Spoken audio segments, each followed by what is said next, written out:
as you know, Z's are, and we've heard this now for the last couple of years. They're, quote, blowing the charts. And basically, it took me a while to go, like, what are they talking about? And it's somebody that's doing an average service day, retail day in their first year that's equal to or greater than somebody at another two or three levels. It took them 3 years, and they're saying, can I have a raise too? And as I'm interviewing, I'm going, oh, these are salon owners they're not throwing out the level system, but they're seeing that, oh, okay, I'm thinking about rebooks, and I'm thinking about average service days, and I'm thinking about retail in a way I've never thought about it.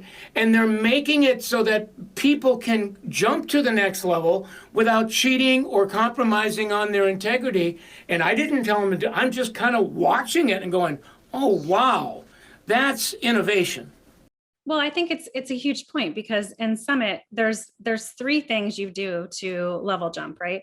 You're looking at your average service dollars per day, your rebooks, and your retail. It's absolutely that simple.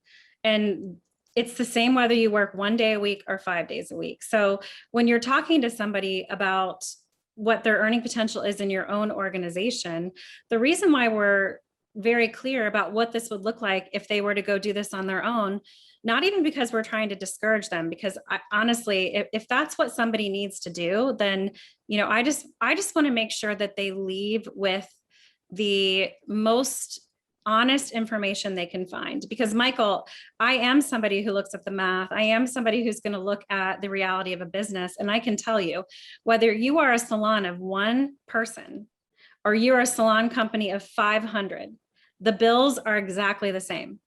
And that's the part that somebody's not focusing on when they're looking at the bigger picture of things. So if it's just me, somebody's got to pay the rent, somebody's got to has to pay the credit card fees, somebody has to pay for the product, somebody has to pay for, we could go on and on. Those exact same bills are translated into a large salon company as it is for a salon of one person. And the reason why I'm bringing this up is because it makes me sad when somebody gets that phone call from a friend that says, oh, I'm making more money than I've ever made. And I think what they meant to say, and if Dave Kirby were here, this is exactly how he would say it, is, wait, I think maybe they're just touching more money than they've ever touched. And I know you've dealt with the same phenomenon when you've worked in sweet communities.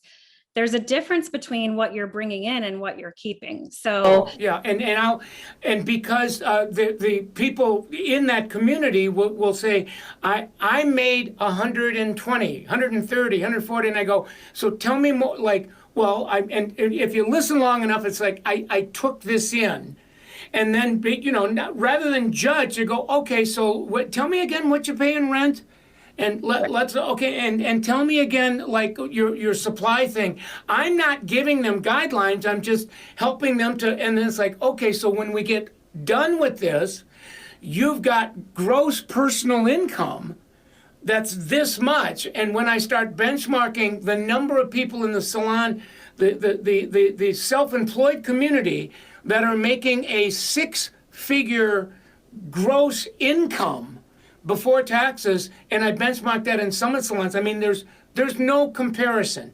I don't have to look hard anymore to find lots of people in the Summit salon community, lots of service providers that are enjoying 6-figure W-2s.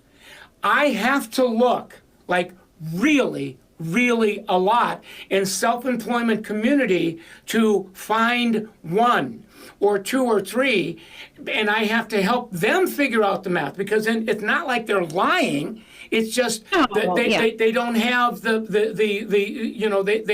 need the information.